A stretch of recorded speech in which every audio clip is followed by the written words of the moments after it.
성령님께서 듣기 좋아하시는 특정한 말씀이 있지만 소수의 크리스천만이 그 말씀을 전한다는 것을 알고 계셨습니까? 당신의 영적인 삶을 변화시킬 수 있는 무언가를 발견할 준비를 하십시오. 고대부터 성경은 우리에게 말의 중요성에 대해 말해왔습니다. 잠언 18장 21절에 보면 혀는 생명과 사망의 권세를 가지고 있으며 혀를 사랑하는 자는 그 열매를 먹으리라는 말씀이 있습니다. 이것은 우리의 말이 영적인 영역에서 중요한 힘을 가지고 있음을 보여줍니다. 그러면 성령께서 듣기 간절히 바라는 이 말씀은 무엇이냐? 성령은 신자들의 삶에서 결정적인 역할을 합니다. 그분은 위로자이시며 인도자이시며 우리에게 모든 것을 가르치시는 분이십니다. 요 14:2. 성령님과의 교통은 우리의 그리스도인 생활에 필수적이며 우리가 사용하는 단어는 이러한 교통을 강화할 수 있습니다. 이제 요한복음 14장 26절에 언급된 것처럼 신자들의 삶에서 성령의 역할에 초점을 맞추어 봅시다. 예수께서는 성령이 우리의 위로자와 선생이 되실 것을 약속하셨습니다. 오직 아버지께서 내 이름으로 보내실 보혜사 성령이 너희에게 모든 것을 가르치시며 내가 너희에게 말한 모든 것을 생각나게 하시리라 고 말씀하셨습니다. C.S. 루이스는 성령을 우리가 결코 완전히 파악하지 못하지만 우리 자신의 내적 능력을 도구로 사용하는 임재로 묘사하면서 성령이 항상 우리 안에서 일하고 있음을 상기시킵니다. 이것은 성령께서 우리의 영적 여정에서 우리를 인도하고 가르치는 데 필수적이라는 것을 보여줍니다. 그러므로 성령님과의 교통은 매우 중요하며 우리가 이 교통수단에서 사용하는 단어는 중요한 영향을 미칩니다. 성경은 우리가 성령과 끊임없이 대화하여 성령이 우리를 인도하고 위로하고 가르치실 수 있도록 격려합니다. 성령을 기쁘시게 하는 말을 사용하면 이러한 의사소통이 강화되어 하나님과 더 깊고 의미 있는 관계를 맺을 수 있습니다. 이 말씀이 무엇인지 그리고 성령님과의 관계를 강화하기 위해 어떻게 일상생활에 적용할 수 있는지 알아봅시다. 성령께서 듣기 좋아하시는 말씀 중 하나는 찬양과 예배입니다. 시편 22편 3절에 기록되어 있기에 하나님은 자기 백성의 찬양 거하시는 분이십니다. 우리가 흠숭을 표현할 때 우리는 성령의 임재가 우리 가운데 거하시도록 초대하는 것입니다. 찬양과 경배의 말은 영적인 영역에서 특별한 힘을 가지고 있습니다. 시편 22편 3절은 하나님께서 자기 백성의 찬양에 거하신다고 말합니다. 이스라엘의 찬양 거하시는 자여 주는 거하시는 주께서 거룩하시도다. 교회에서 모든 사람이 찬양으로 연합하는 예배의 순간을 상상해 보십시오.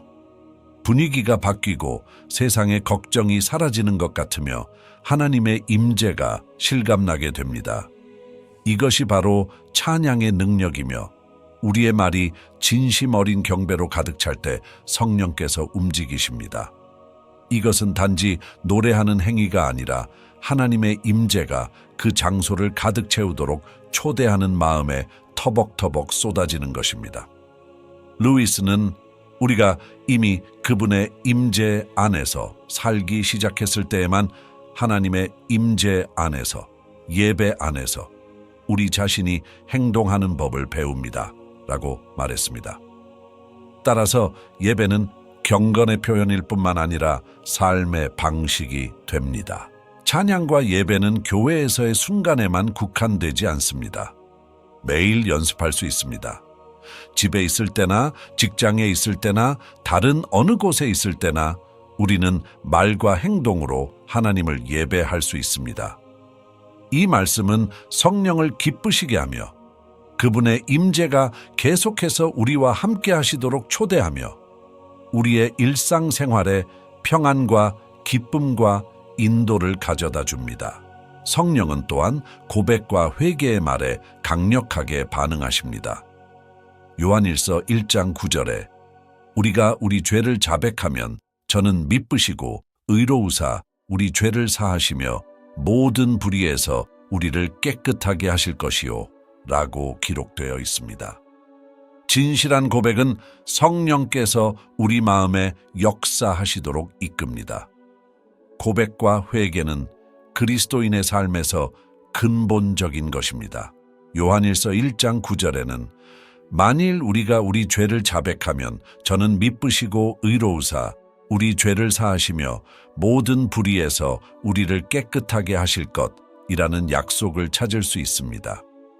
이 말씀은 공허한 의식이 아닙니다. 그것은 하나님의 자비와 은혜를 끌어당기는 강력한 선언입니다. 우리가 죄를 고백할 때 우리는 하나님 앞에서 우리의 실패를 인정하고 그분의 용서를 구하는 것입니다. 이것은 성령께서 우리 마음에 역사하실 수 있는 길을 열어 정화와 쇄신을 가져옵니다. 진실한 고백은 겸손과 하나님에 대한 의존을 보여주며 이는 성령을 기쁘시게 하는 요소입니다. 성경은 다윗이 밧세바와 함께 죄를 지은 후 쓴 시편 51편과 같은 고백과 회개의 예들로 가득 차 있습니다. 다윗은 하나님이여 내 속에 청결한 마음을 창조하시며 내 속에 확고하신 영을 새롭게 하시옵소서 시 51:10라고 외칩니다. 이러한 실천을 우리의 일상생활에 통합하면 우리는 하나님과 친교를 이루고 성령의 변화시키는 사역에 마음을 열게 됩니다. 감사를 표현하는 것은 성령과 연결되는 또 다른 강력한 방법입니다. 데살로니가전서 58은 범사에 감사하라. 이것이 그리스도 예수 안에서 너희를 향한 하나님의 뜻이니라 고 가르칩니다. 감사는 영이 우리 삶에 역사할 수 있는 문을 열어줍니다. 감사는 성령님을 깊이 기쁘시게 하는 태도입니다. 데살로니가전서 5장 18절은 범사에 감사하라. 이것이 그리스도 예수 안에서 너희를 향하시는 하나님의 뜻이니라고 말씀합니다. 감사는 우리에게 일어나는 좋은 일들에 대한 반응만이 아니라 모든 상황에서 하나님의 축복을 인식하는 끊임없는 자세입니다. 감사는 우리의 관점을 변화시키는 힘이 있으며 어려움보다는 축복에 초점을 맞추는 데 도움이 된다. 우리가 감사를 표현할 때 우리는 하나님의 선하심과 신실하심을 인정하는 것이며 신앙과 희망의 분위기를 조성하는 것입니다. 이것은 감사하는 마음으로 힘차게 움직이시는 성령의 임재를 끌어당깁니다. 감사에 대한 성경의 예는 예수께서 고침을 주신 10명의 나병 환자의 이야기에서 찾을 수 있습니다. 누가복음 17장 11절에서 19절. 감사를 드리러 돌아온 사람은 오직 한 사람뿐이었으며 예수께서는 이 외국인 외에 하나님을 찬양하러 돌아온 자가 없었느냐는 그의 태도의 중요성을 강조하셨습니다. 누가복음 17, 18. 이 기록은 감사하는 것이 하나님을 기쁘시게 할 뿐만 아니라 예수께서 그 사람에게 일어나 가라. 너희 믿음이 너희를 낫게 하였느니라. 누가복음 17, 9. 감사하는 마음을 기르면 성령과 계속 연결되고 우리 삶에서 더 큰 축복을 위한 문이 열립니다. 믿음의 말은 그리스도인의 삶에서 필수적입니다. 예수는 마가복음 11장 23절에서 내가 진실로 너희에게 이르노니 누가 이 산더러 가서 너 자신을 바다에 던져라 하며 마음에 의심하지 않고 그 말이 이루어질 줄을 믿으면 그들을 위하여 이루리라고 가르치셨습니다.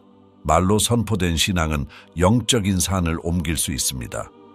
믿음은 그리스도인 생활의 기초이며 예수께서는 종종 믿음의 말의 힘을 강조하셨습니다.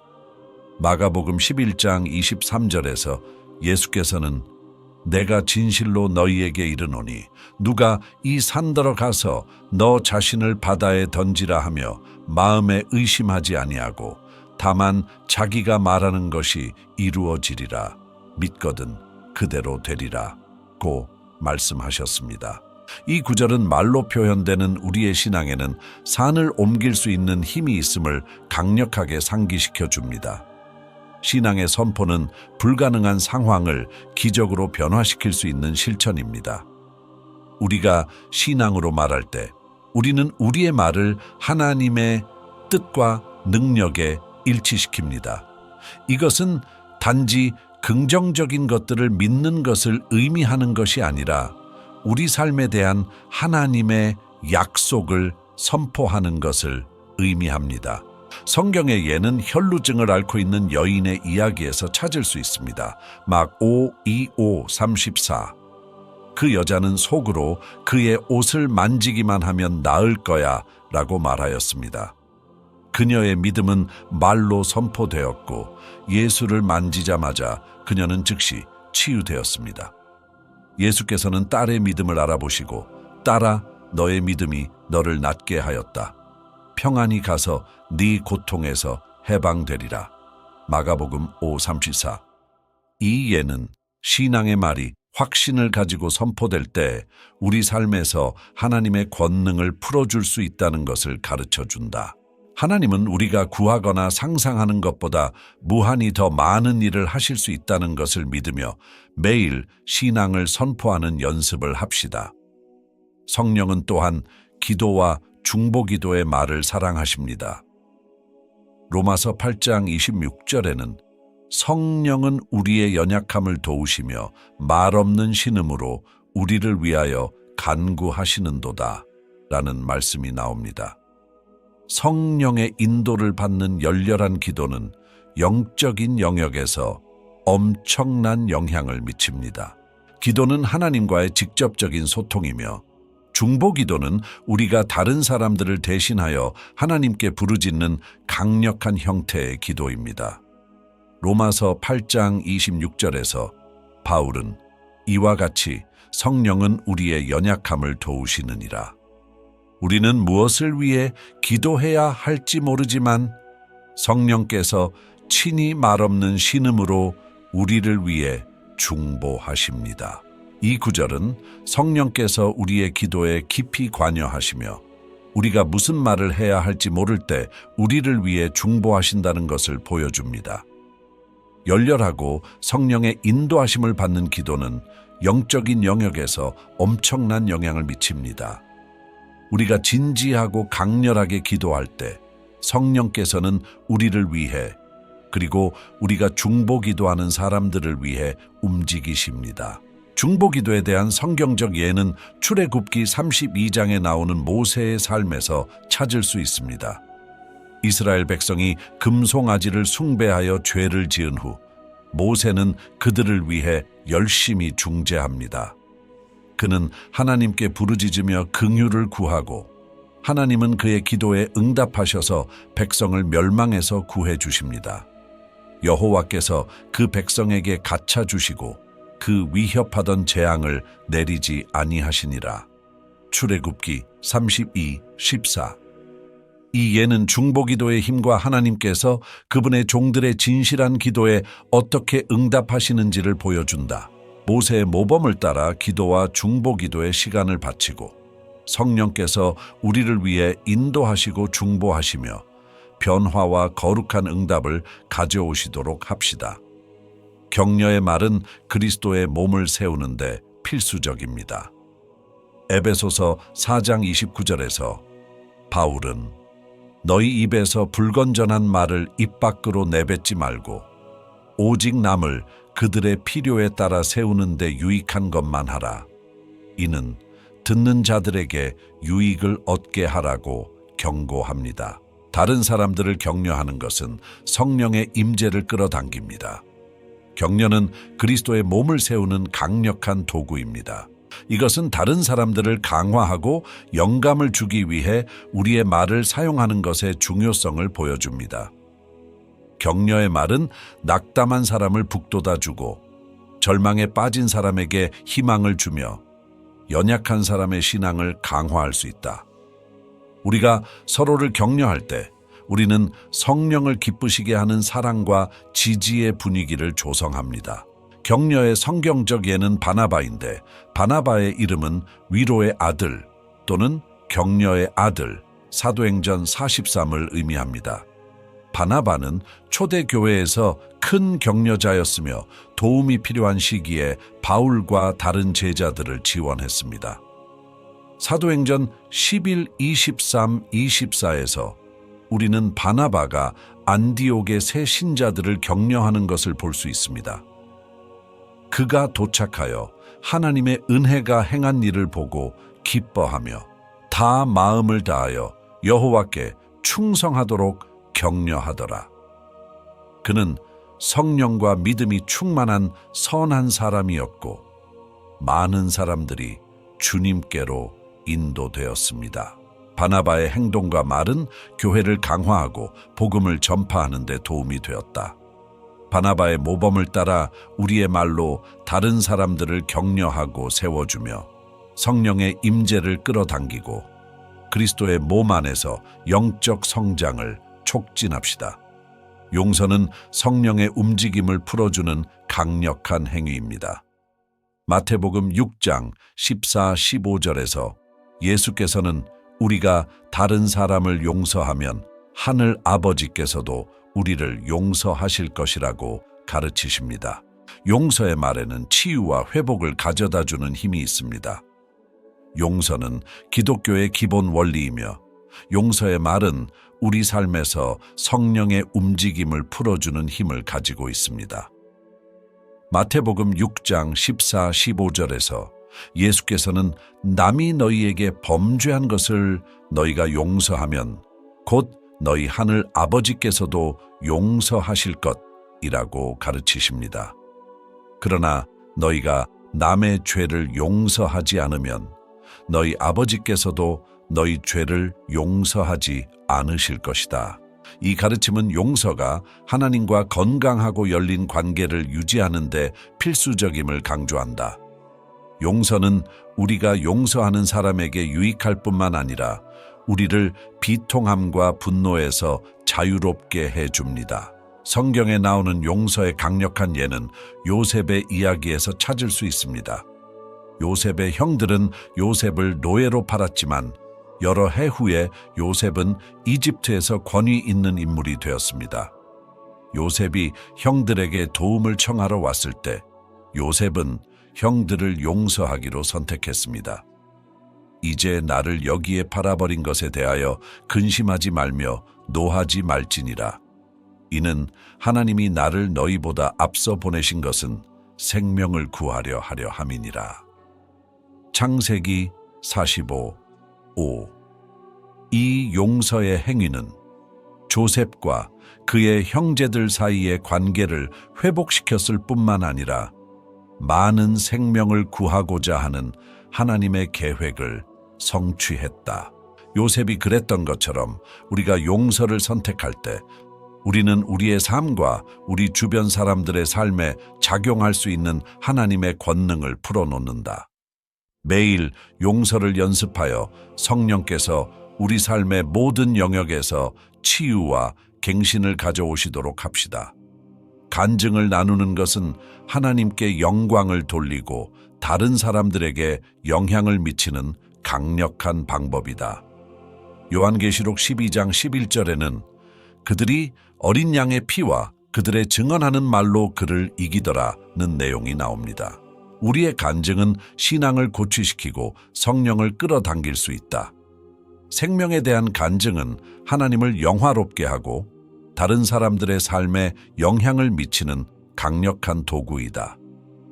요한계시록 12장 11절에는 저희가 어린 양의 피와 그들의 증언의 말씀으로 그를 이기고 그들은 죽음을 피하려고 할 만큼 자기들의 생명을 사랑하지 않았다. 이 구절은 우리의 간증이 원수를 이기는데 결정적인 역할을 한다는 것을 보여줍니다. 하나님께서 우리 삶에서 행하신 일을 나눌 때 우리는 그분께 영광을 돌릴 뿐만 아니라 다른 사람들의 신앙을 격려하고 강화한다. 우리의 간증은 하나님의 권능과 신실하심에 대한 산 증거입니다. 강력한 간증에 대한 성경의 예는 요한복음 9장에 나오는 예수께서 치유하신 맹인의 이야기에서 찾을 수 있습니다. 예수님은 고침을 받으신 후 바리새인들에게 어떻게 시력을 갖게 되었는지에 대해 질문을 받았습니다. 그의 단순하고도 직접적인 대답은 내가 한 가지 알 것 나는 맹인이었으나 이제는 보노라. 요 9:25였습니다. 이 단순하지만 강력한 간증은 하나님께 영광을 돌리고 비평가들을 잠잠하게 했다. 생명의 간증은 복잡할 필요가 없습니다. 하나님께서 행하신 일에 대한 진실과 진실은 그것을 듣는 사람들에게 깊은 감동을 주기에 충분합니다. 간증에는 신앙을 고취시키고 성령을 끌어당기며 하나님께 영광을 돌리는 힘이 있다는 것을 알고 담대하게 간증을 나눕시다. 영의 인도를 받는 지혜의 말은 어려운 상황을 변화시킬 수 있다. 야고보서 1:5은 너희 중에 누구든지 지혜가 부족하거든 모든 사람에게 후히 주시는 하나님께 구하라. 그리하면 너희에게 주시리라. 고 격려합니다. 신성한 지혜는 우리가 끊임없이 구해야 할 은사입니다. 지혜는 우리가 하나님으로부터 받을 수 있는 가장 값진 선물 중 하나입니다. 야고보서 1장 5절에 너희 중에 누구든지 지혜가 부족하거든 모든 사람에게 후히 주시는 하나님께 구하라. 그리하면 너희에게 주시리라. 고 권고합니다. 우리가 지혜를 구할 때 우리는 또한 하나님의 뜻과 일치하고자 노력하며 이것은 가장 어려운 상황조차도 바꿀 수 있습니다. 이 구절은 우리가 구하기만 하면 하나님께서는 기꺼이 우리에게 지혜를 풍성하게 주신다는 것을 확신시켜 줍니다.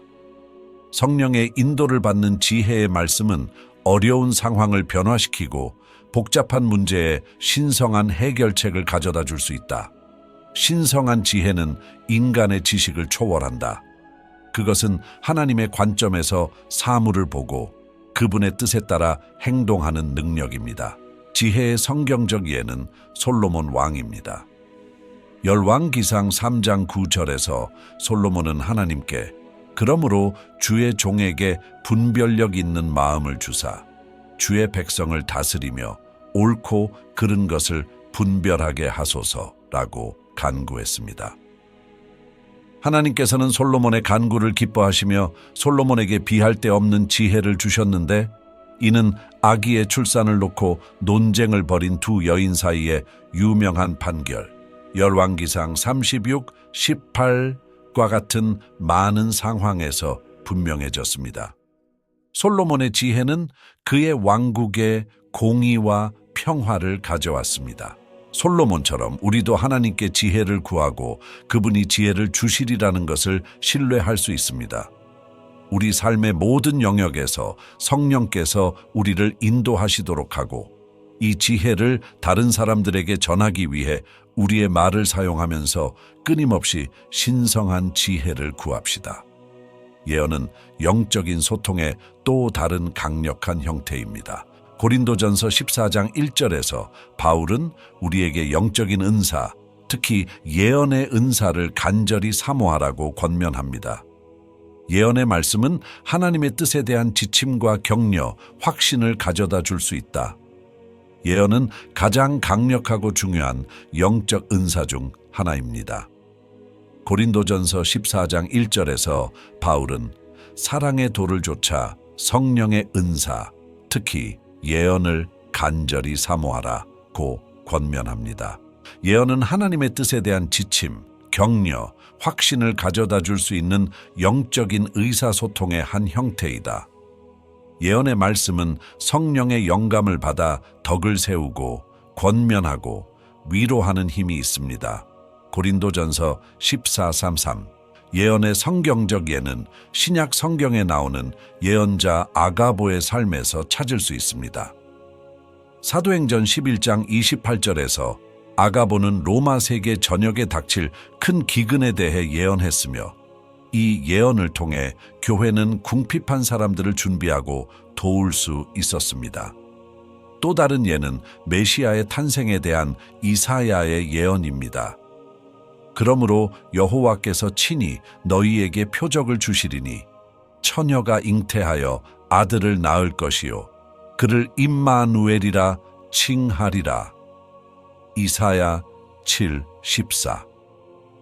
이 예언은 수세기 후 예수의 탄생과 함께 성취되어 세상에 희망과 구원을 가져다 주었습니다. 예언의 말씀은 진정으로 성령의 영감을 받을 때 삶과 상황을 변화시키는 힘을 가지고 있습니다. 성령께서 우리를 통해 말씀하시어 교회를 덕을 세우고 하나님께 영광을 돌리게 하면서 예언의 은사를 부지런히 구합시다. 사랑은 가장 큰 계명이며 우리의 말은 이것을 반영해야 합니다. 고린도전서 13장에서 바울은 사랑의 지고함을 설명하면서 사랑 없이는 우리의 행위가 무가치하다는 것을 강조합니다. 사랑의 말은 성령을 세우고 끌어당깁니다. 사랑은 기독교에서 가장 높은 계명이며 우리의 말은 항상 이 사랑을 반영해야 합니다. 고린도전서 13장에서 바울은 사랑의 우월성을 설명하면서 사랑 없이는 우리의 모든 행위와 영적 은사가 헛되다고 말합니다. 내가 사람의 방언이나 천사의 말을 할지라도 사랑이 없으면 나는 다만 울리는 진기나 울리는 깍두리에 불과하니라. 고린도전서 13:1. 사랑의 말은 삶을 세우고 치유하고 변화시키는 힘이 있습니다. 우리가 사랑으로 말할 때 우리는 하나님은 사랑이시니라 요한일서 4:8는 하나님의 성품을 반영합니다. 사랑은 우리의 모든 행동과 말의 동기가 되어야 합니다. 예수께서는 우리를 위해 목숨을 바치심으로써 희생적인 사랑의 최고의 모범을 보여주셨습니다. 새 계명을 너희에게 주노니 서로 사랑하라. 내가 너희를 사랑한 것 같이 너희도 서로 사랑해야 한다. 이로써 너희가 서로 사랑하면 모든 사람이 너희가 내 제자인 줄 알리라. 요 13, 334, 35. 이 사랑은 우리의 말과 행동으로 입증됩니다. 성령께서 우리 마음을 하나님의 사랑으로 가득 채우시게 하고 이 사랑을 다른 사람들을 세우고 격려하고 강하게 하는 말로 표현함으로써 성령의 임재를 끌어당기고 하나님께 영광을 돌립시다. 화평하게 하는 자가 되는 것은 하나님의 자녀의 특징이다. 마태복음 5장 9절에서 예수께서는 화평케 하는 자는 복이 있나니 저희가 하나님의 자녀라 일컬음을 받을 것이며 라고 선언하십니다. 평화와 화해를 촉진하는 말은 성령님에 의해 소중히 여겨집니다. 평화는 영의 열매이며 하나님 자녀들의 독특한 표식입니다. 마태복음 5장 9절에서 예수께서는 화평케 하는 자는 복이 있나니 저희가 하나님의 자녀라 일컬음을 받을 것이미요 라고 선언하십니다. 화평케 하는 자가 된다는 것은 갈등을 피하는 것뿐만 아니라 우리가 어디를 가든 적극적으로 화해를 추구하고 평화를 증진하는 것입니다. 평화를 촉진하는 말은 갈등 상황을 변화시키고 조화를 이루는 특별한 힘을 가지고 있습니다. 용서와 평화는 우리의 영적인 여정에서 함께 가며 우리를 하나님께 더 가까이 데려갑니다.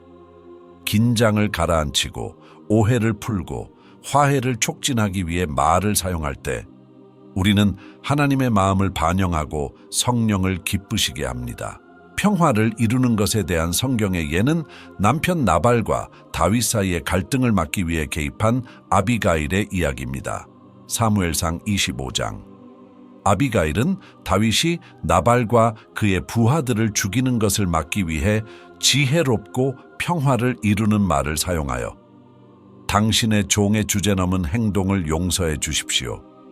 주 너의 하나님이 내 주를 위하여 정령 영속적인 왕조를 세우리니 이는 네가 주의 싸움을 싸운다 그리하면 네가 살아있는 동안 네게 악행이 없으리라. 사무엘상 25:28. 마리아의 평화의 말은 유혈 사태를 막았을 뿐 아니라 집안에도 축복을 가져다 주었습니다. 아비가일의 모범을 따라 평화와 화해를 촉진하는 말로 하나님의 참된 자녀가 되고 우리의 삶과 공동체에 성령의 임재를 끌어들입시다. 겸손은 하나님의 은혜를 끌어당기는 덕목입니다. 야고보서 4장 6절에는 하나님은 교만한 자를 대적하시되 겸손한 자에게 은혜를 베푸시는도다 라는 말씀이 나옵니다. 겸손과 주님께 대한 복종의 말은 영을 기쁘게 합니다.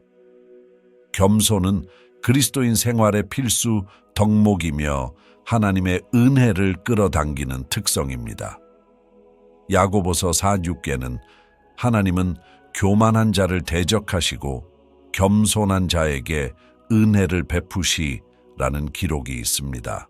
이것은 하나님께서 겸손을 소중히 여기시고 당신 앞에 겸손한 사람들에게 기꺼이 은혜를 부어주신다는 것을 보여줍니다. 겸손의 말은 하나님에 대한 복종적이고 의존적인 마음을 반영합니다. 겸손하게 말할 때 우리는 자신의 연약함과 하나님의 도움이 필요하다는 것을 인정하게 됩니다. 우리의 가장 위대한 모범이신 예수께서는 삶의 모든 영역에서 겸손을 나타내셨습니다. 빌립보서 2:5-8에서 바울은 우리에게 그리스도와 같은 태도를 가지라고 권면합니다. 너희가 서로 관계를 맺을 때에 그리스도 예수와 같은 마음가짐을 가지라. 그는 본성상 하나님이시므로 하나님과 동등됨을 자기의 유익을 위하여 사용하는 것으로 여기지 아니하셨느니라.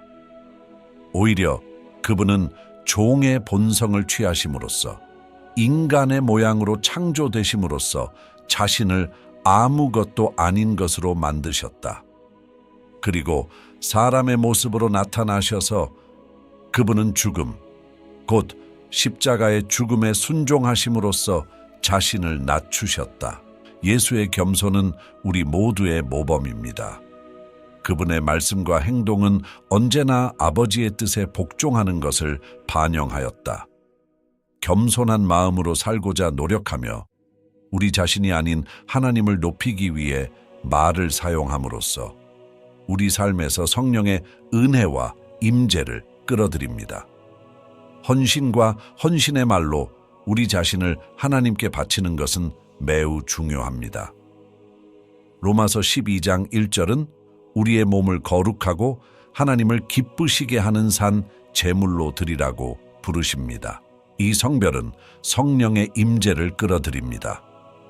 헌납은 우리 자신을 하나님께 온전히 헌신하고 우리가 그분께 속해 있음을 인식하고 그분의 영광을 위해 살고자 하는 소망을 갖는 행위입니다.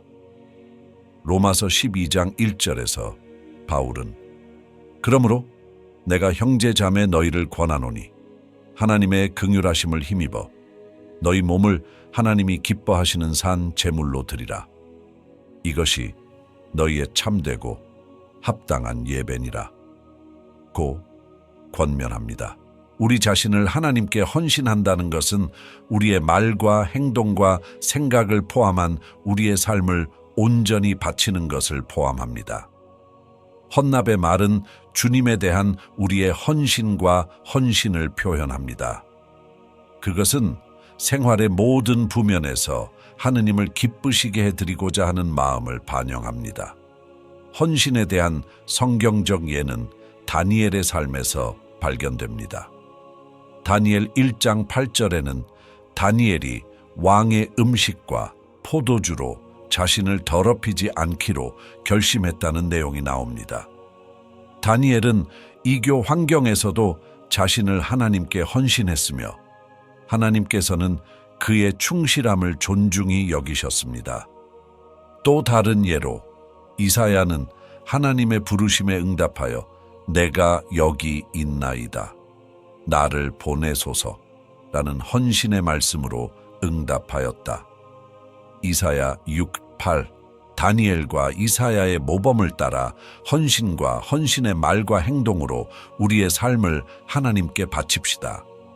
그렇게 함으로써 우리는 성령의 임재를 끌어당기고 우리 자신을 강력한 방법으로 하나님께 쓰임 받을 수 있는 위치에 서게 됩니다. 절망의 시기에 희망의 말은 어둠 속의 빛과 같습니다. 로마서 15장 13절은 소망의 하나님이 그를 신뢰하는 너희에게 모든 기쁨과 평강으로 충만하시기를 원하노니 그리하면 성령의 능력으로 소망이 넘치게 하리라고 상기시켜 줍니다. 소망은 우리의 믿음을 새롭게 합니다. 희망은 특히 절망과 불확실성의 시기에 영혼을 위한 닻입니다. 로마서 15장 13절에 소망의 하나님이 그를 신뢰할 때에 모든 기쁨과 평강으로 너희를 충만하게 하시기를 원하노니 그리하면 성령의 능력으로 소망이 넘치게 되기를 원하노라 고 기록되어 있습니다. 이 구절은 하나님이 우리 소망의 근원이시며 성령의 능력을 통해 소망과 기쁨과 평안이 넘칠 수 있음을 상기시켜 줍니다. 희망의 말은 어둠 속의 빛과 같아서 우리 자신과 다른 사람들에게 위안과 격려를 가져다 줍니다.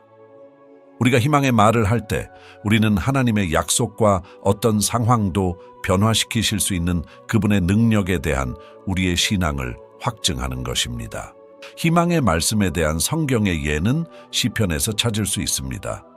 다윗은 가장 어려운 상황에서도 하나님에 대한 희망을 자주 표현했습니다. 시편 42:1에서 바울은 내 영혼아 어찌하여 낙심하였느냐? 왜 내 안에서 그토록 불안해질까? 너희는 하나님께 소망을 두라.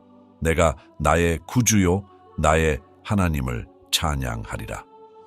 다윗의 말은 하느님에 대한 소망이 우리의 믿음을 새롭게 하고 계속 나아갈 힘을 줄 수 있다는 것을 가르쳐 줍니다. 다윗의 모범을 따라 우리의 입을 하나님에 대한 소망과 신뢰의 말로 채우고 상황에 관계없이 성령께서 우리를 평안과 기쁨으로 채워주시도록 합시다. 성령께서 듣기 좋아하시는 이 강력한 말씀을 알게 되었으니 이제 일상생활에서 이 말씀을 사용하기 시작할 때입니다.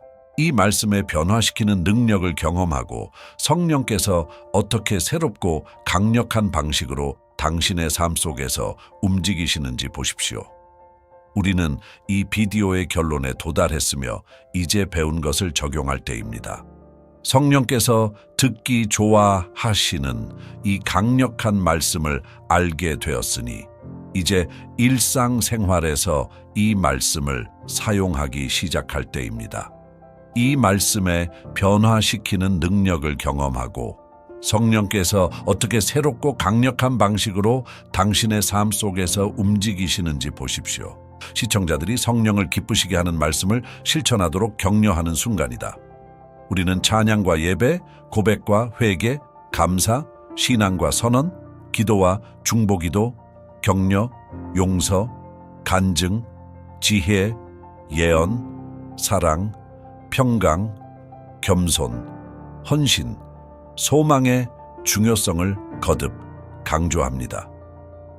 이 말씀을 우리 삶에 적용함으로써 우리는 성령께서 우리 안에서 우리를 통해 강력하게 역사하시도록 초대합니다. 함께 기도합시다.